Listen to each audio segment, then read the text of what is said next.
ஃப்ரெண்ட்வுட்ஸ் நேயர்களுக்கு வணக்கம். தமிழ்நாட்டு அரசியல்ல 2026 சட்டமன்ற தேர்தலை நோக்கி தான் ஒவ்வொரு கட்சிகளும் என்ன பண்றாங்க, மும்முரமா செயல்படுறாங்க. ஒவ்வொரு கட்சிகளும் பிரச்சாரங்களை மேற்கொண்டு தங்களுடைய கட்சிகளை வந்து என்ன பண்றாங்க, வலுப்படுத்துற விதமா மக்களை போய் சந்திக்கிறாங்க. ஆனா இன்னொரு சைடு பார்த்தீங்கன்னா, ஒவ்வொரு கட்சியும் கூட்டணியை வலுப்படுத்தணும் அப்படின்ற ஒரு ரேஞ்சில ரொம்ப மும்முரமாவும் இறங்கி இருக்கிறாங்க. இப்ப திமுக கூட்டணி அப்படின்னு பார்த்தீங்கன்னா, 2017ல இருந்து வந்து பார்த்தீங்கன்னா, இந்த கூட்டணி ரொம்ப ஸ்ட்ராங்காவே இருக்கு. இந்த கூட்டணியில இருந்து யாரும் விலகி போகவே இல்ல. ஆனா இன்னும் அதிக பேர் இந்த கூட்டணிக்குள்ள வருவாங்க. 2026 சட்டமன்ற தேர்தல்ல இந்த கூட்டணிக்குள்ள அதிக கட்சிகள் வலுப்பெறதுக்கு வாய்ப்புகள் இருக்கு அப்படின்னு திமுக தொடர்ந்து சொல்லிக்கிட்டு இருக்கு. இந்த பக்கம் அதிமுக பாஜக கூட்டணி. இந்த கூட்டணி வீக்கான கூட்டணியா இருந்தாலும் வெளியில மக்களிடத்துல பொது வெளியில என்ன சொல்லிக்கிறாங்கன்னா, ரொம்ப வலுவா இருக்கு எங்க கூட்டணி. எங்க கூட்டணி மெகா கூட்டணி அப்படின்றாங்க. ஆனா இந்த மெகா கூட்டணியில இருக்கிற கட்சிகள் என்னென்ன கட்சிகள் அப்படின்னு நம்ம பார்த்தோம்னா, பாஜக, அதிமுக, தேமுதிக இருக்குதா இல்லையான்னு தெரியல, பாமக இருக்குதான்னு தெரியல. அந்த 2 கட்சிகளும் நம்ம எடுத்துக்க வேணாம். பாஜக, அதிமுக, அதுக்கப்புறம் தமிழ் மாநில காங்கிரஸ், புதிய நீதி கட்சி, பாரிவேந்தர் இவ்வளவுதான் இருக்கிறாங்களே. பெருசா சொல்லிக்கிற அளவுக்கு இந்த பக்கம் ஒரு ஓட் பேங்க் வச்சிருக்கிற கட்சி இருக்கானா? இல்லவே இல்ல. பாஜக, அதிமுக தவிர்த்துட்டு வேற கட்சிகள் இதுல இல்லவே இல்ல. ஆனா இவங்க சொல்லிக்கிறது என்னன்னா, நாங்க மெகா கூட்டணி, எங்க கூட்டணி வலுவா இருக்கும் அப்படின்னு சொல்லிக்கிறாங்க. சரி, ஓகே, சமுதாய வாக்குகளை வைத்திருக்கிற அளவுக்கு ஒரு சில கட்சிகள் பாஜக பக்கம் இருக்காதனா இருந்தது. ஓபிஎஸ் அப்படின்ற ஒரு கேரக்டர் வந்து இருந்தார். அவரு இப்ப பாஜக கூட்டணியில் இல்ல. முக்குலத்தோர் சமுதாய வாக்குகளை தென் மாவட்டங்கள்ல 2024ல பாஜக பெற்றது. குறிப்பா மதுரை, தேனி, திண்டுக்கல், அப்புறம் வந்து பாத்தீங்கன்னா திருநெல்வேலி, நாகர்கோயில் இந்த மாதிரி இடத்துல முக்குலத்தோர் சமுதாயத்தை வாக்குகளை வந்து பாத்தீங்கன்னா பாஜக இவங்க மூலியமா, அதாவது டிடிவி தினகரன், சசிகலா, ஓபிஎஸ் இந்த 3 பேர் ஆதரவோட வாக்கு வங்கி என்ன பண்ணாங்க, கூட்டுனாங்க. ஆனா இப்போ ஒரு சில குளறுபடிகள், ஒரு சில அவாய்ட்மெண்ட் நடந்தது. அதாவது பாஜக கூட்டணிக்குள்ள ஓபிஎஸ் அவர்கள் இருக்கிறது இபிஎஸ் அவர்களுக்கு பிடிக்கவே இல்லை. தொடர்ந்து கருத்துக்களை முன்வைத்துட்டு வந்தார். பாஜக கூட்டணியில ஓபிஎஸ் இருக்க கூடாது அப்படின்னு. அதற்கு என்னென்ன சதி வேலைகள் செய்யணுமோ அத்தனை சதி வேலைகளும் செய்தார். இது ஓபிஎஸ்க்கு மட்டும் நடந்ததா அப்படின்னா இல்லவே இல்லை. டிடிவி தினகரனுக்கும் நடந்தது. ஆனா டிடிவி தினகரன் பாஜக விட்டு ஒருபோதும் நான் வெளியே வர மாட்டேன், எனக்கு அவருக்கு வந்து பாத்தீங்கன்னா தன்மானத்துக்கு ஒரு இழுக்கு வந்தாலும் பரவாயில்ல, நான் பாஜக கூட்டணியில தான் இருப்பேன் அப்படின்னு தொடர்ந்து பாஜக கூட்டணியில் இருந்திருக்கிறார். ஆனா இங்க ஓபிஎஸ்க்கு அப்படி நிலைமை இல்லை. ஏன்னா டிடிவி தினகரன் அம்மா மக்கள் முன்னேற்ற கழகம் அப்படின்ற ஒரு விஷயத்தை ஆரம்பிச்சு அவர் ஒரு கட்சி ஒண்ணு நடத்திட்டு இருக்கிறார். ஆனா இந்த பக்கம் ஓபிஎஸ்க்கு கட்சின்னு ஒன்றதுல அவரு அதிமுகவை சொந்தம் கொண்டாடுறதுக்கு தொடர்ந்து சட்ட போராட்டங்களை முயற்சித்து வர்றாரு. பல தோல்விகள் வந்தாலும் பரவாயில்ல, என்னைக்குனா ஒரு நாள் நான் என்ன பண்ணுவேன், இந்த அதிமுகவை கைப்பற்றுவேன் அப்படின்ற ஒரு ரேஞ்சில தான் பல தோல்விகள் வந்தாலும் தொடர்ந்து அவர் என்ன பண்றாரு, இந்த சட்ட போராட்டத்தை நடத்திட்டு வர்றாரு.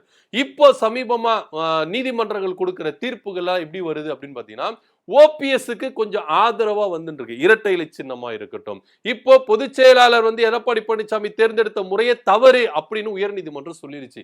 சோ இதெல்லாம் வந்து வச்சு பார்க்கும் பொழுது இபிஎஸ்க்கு கொஞ்சம் இந்த விஷயத்துல கொஞ்சம் பின்வாங்குறாரு, ஓபிஎஸ்க்கு கொஞ்சம் முன்னேற்றமா இருக்குது. அந்த ஒரு சூழ்நிலை தனியா ஒரு கட்சி ஆரம்பிச்சு நான் அந்த கட்சியை பதிவு பண்ணி அதிமுக என்னை விட்டு போயிரும் அப்படின்ற ஒரு ரேஞ்சுக்காக நான் கட்சியை ஆரம்பிக்க மாட்டேன். அதிமுக தொண்டர்கள் உரிமை மீட்பு குழு அப்படின்னு ஒண்ணு வச்சு நான் என்ன பண்றேன், இதை டெவலப் பண்ணிட்டு இருக்கேன். அதன் மூலியமா நான் என்ன பண்ண போறேன், அதிமுக ஒன்றிணைக்க போறேன் அப்படின்னு சொல்லிட்டு அவரு பயணிச்சிருக்காரு. இதன் இடையில பாஜக கூட்டணியில இருந்தா பாஜக நம்மளுக்கு ஹெல்ப் பண்ணும் அப்படின்ற ரேஞ்சில தான் அவர் இருந்தார். ஆனா பாஜக கைவிட்டுடுச்சு. எங்க உங்க உட்கட்சி பிரச்சனையில நாங்க தலையிட முடியாது. ஏன்னா இபிஎஸ் என்ற ஒரு கேரக்டர் பாஜக கூட்டணிக்குள்ள வரதுனால பல நிபந்தனைகள் வச்சது. இபிஎஸ் அவர்கள் பல நிபந்தனைகளை வச்சார். அந்த அடிப்படையில ஓபிஎஸ் அவர்களை கூட்டணிக்குள்ள சேர்த்துக்க கூடாது, கட்சிக்குள்ளே சேர்த்துக்க கூடாது, இந்த கட்சி இணைப்பு பற்றி பாஜக பேசவே கூடாது. அது போன்ற நிபந்தனைகளை இபிஎஸ் அவர்கள் பாஜக கிட்ட முன்வைத்ததன் காரணமா பாஜக கைவிரிச்சிருச்சு ஓபிஎஸ்க்கு. அது மட்டும் நடந்ததா அப்படின்னா இல்லவே இல்லை. மோடி அவர்கள் வந்தாரு, அமித்ஷா அவர்கள் வந்தாரு, 2 பேரும் வந்து ஓபிஎஸ் அவர்களை சந்திக்கவே இல்லை. இதுல உச்சகட்டம் என்ன அப்படின்னு நம்ம பார்த்தோம்னா, ஓபிஎஸ் அவர்கள் மோடி அவர்கள் கிட்ட சாஷ்டாங்கமா விழுந்துட்டாரு, சந்திக்கிறதுக்கு நேரம் கொடுங்க அப்படின்னு. எப்படி பால போட்டாலும் இங்க ஓபிஎஸ் அவர்களை சந்திக்கிறதுக்கு நேரம் கொடுக்கவே இல்லை. சோ எல்லா விரக்தியின் உச்சத்தின் போயிட்டு ஓபிஎஸ் அவர்கள் சொல்லிட்டாரு, பாஜக கூட்டணியில நாங்க தொடரல, பாஜக கூட்டணியில் நாங்க இருக்க விரும்பல அப்படின்னு சொல்லிட்டு பாஜக கூட்டணியிலிருந்து வெளியே வந்தார். சரி, வெளியே தான் வந்தாரா அப்படின்னா பாஜகவை முழுக்க முழுக்க எதிர்ப்பு நிலைமையில இருந்து என்ன பண்றாரு, இங்க அரசியல் செஞ்சுட்டு இருக்காரு. ஒரு விஷயம் மட்டும் ஓபிஎஸ் ஐயா வந்து என்ன பண்றாரு புரிஞ்சுக்கிட்டாரு. அதிமுகவை கைப்பற்றணும்னா இங்க முதல்ல நம்ம ஸ்டெடியா நிக்கணும். இந்த ஸ்டெடியா நம்ம தமிழ்நாட்டு அரசியல ஸ்டெடியா நின்னுட்டோம்னா அதிமுக ஆட்டோமேட்டிக்கா நம்ம கண்ட்ரோல் வரும். ஏன்னா இப்போ ஒரு அசாதாரண சூழ்நிலை அதிமுகக்குள்ள போயிட்டு இருக்கு. எப்போ பாஜக கூட கூட்டணி வச்சாங்களோ, அதிமுக பாஜக கூட கூட்டணி வச்சதுல இருந்து அதிமுக அடிமட்ட தொண்டர்கள் முதற்கொண்டு எல்லாரும் என்ன பண்றாங்க, பொங்கி கிடக்குறாங்க.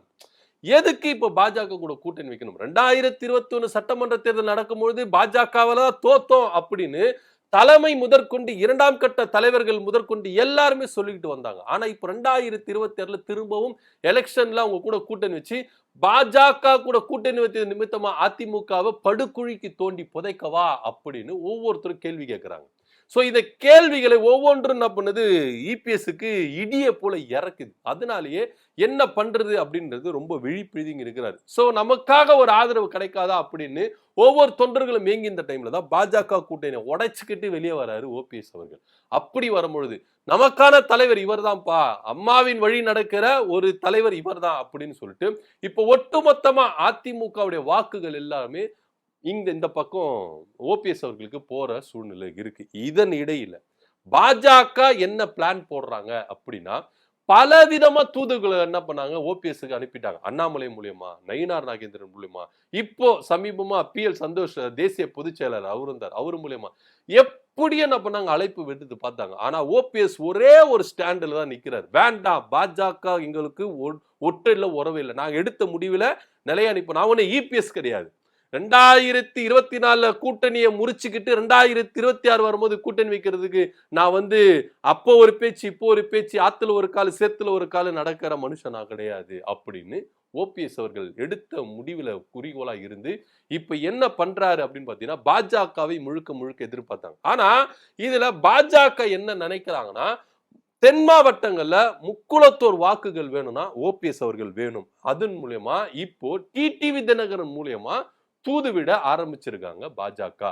இப்போ டிடிவி தினகரன் வச்சு மூவ் பண்றாங்க. எப்படி ஆச்சுன்னா ஓபிஎஸ் உள்ள கொண்டு வாங்க. ஏன்னா இபிஎஸ்க்கு நல்லா தெரிஞ்சு போயிடுச்சு. ஓபிஎஸ் உள்ள வந்தாருன்னா இபிஎஸ் உடைய நிலைமை என்ன, இபிஎஸ் வேண்டாம் விட்டுடுங்க அப்படின்ற ரேஞ்சில இறங்கிட்டாங்கன்னா 2024 நாடாளுமன்ற தேர்தல இபிஎஸ் நின்னா நம்ம இத்தனை பெர்சன்டேஜ் ஓட்டு வாங்கணும், இத்தனை இடங்கள்ல நம்ம 2வது இடத்தை பெற்றோம் அப்படின்ற ஒரு ரேஞ்சுக்கு அண்ணாமலை அவர்கள் என்ன பண்றாரு, கருத்துக்களை முன்வைத்திருக்கிறார். அப்ப அந்த டைம்ல தான் ஓபிஎஸ் எப்படியாச்சுன்னா உள்ள சேர்த்துடணும் அப்படின்ற ஒரு குறிக்கோள்ல பாஜக ஒரு அஜெண்டாவை டிடிவி தினகரன் கொடுத்திருக்கிறாங்க. இந்த அஜெண்டாவை ஒரு கச்சிதமா என்ன பண்ணணும், செய்து முடிக்கணும் அப்படின்னு தொடர்ந்து இப்போ எனக்கு வேண்டாம் வேண்டான்னு சொல்லிட்டு விலகி போனாலும் இல்ல நீங்க எனக்கு வேணும் அப்படின்னு சொல்லிட்டு ஓபிஎஸ் பின்தொடர்ந்து வராங்க பாஜக. ஆனா இங்க ஐயா ஓபிஎஸ் அவர்கள் ஒரே ஒரு ஸ்டாண்ட் தான் இருக்கிறார். நான் அதிமுகவை கைப்பற்றாம விட மாட்டேன். இபிஎஸ் அவர்களை எந்த அளவுக்கு அதிமுகவை விட்டு வெளியே துரத்தணுமோ அந்த அளவுக்கு நான் துரத்திடுவேன் அப்படின்ற ஒரே ஒரு ரேஞ்சில தான் அவர் இருக்காரு. அதுக்கு 2026 சட்டமன்ற தேர்தலில் இபிஎஸ்ஐ வீழ்த்தணும், அதிமுகவை கைப்பற்றணும், இதுதான் என் கோல் அப்படின்ற ரேஞ்சில அவர் என்ன பண்றாரு, இறங்கி முழு மூச்சவா என்ன பண்றாரு, செயல்படுறாரு. ஆனா இங்க பாஜக ஓபிஎஸ் முழுசா தெரிஞ்சுக்கிட்டாங்க. ஓபிஎஸ் இல்லாம தென் மாவட்டங்களால் நம்மளால நின்று ஜெயிக்க முடியாது. அந்த ஒரு ரீசனுக்காக ஓபிஎஸ் நமக்கு வேணும் அப்படின்னு இப்போ டிடிவி தினகரன் மூலமா அழைப்பு விடுத்திருக்கிறாங்க. டிடிவி தினகரன் ஓபிஎஸ்க்கு என்ன பண்றாரு, பேச்சுவார்த்தை நடத்திட்டு இருக்காரு. எப்படியாவது பாஜகக்குள்ள நம்ம கொண்டு வந்துடணும் அப்படின்ற ஒரு ரேஞ்சில அவர் பண்றாரு. இந்த முயற்சி கை கொடுக்குமா, பாஜகவுக்கு கை கொடுக்குமா அப்படின்ற ஒரு ரேஞ்சில இங்க பார்க்கப்படுகிறது.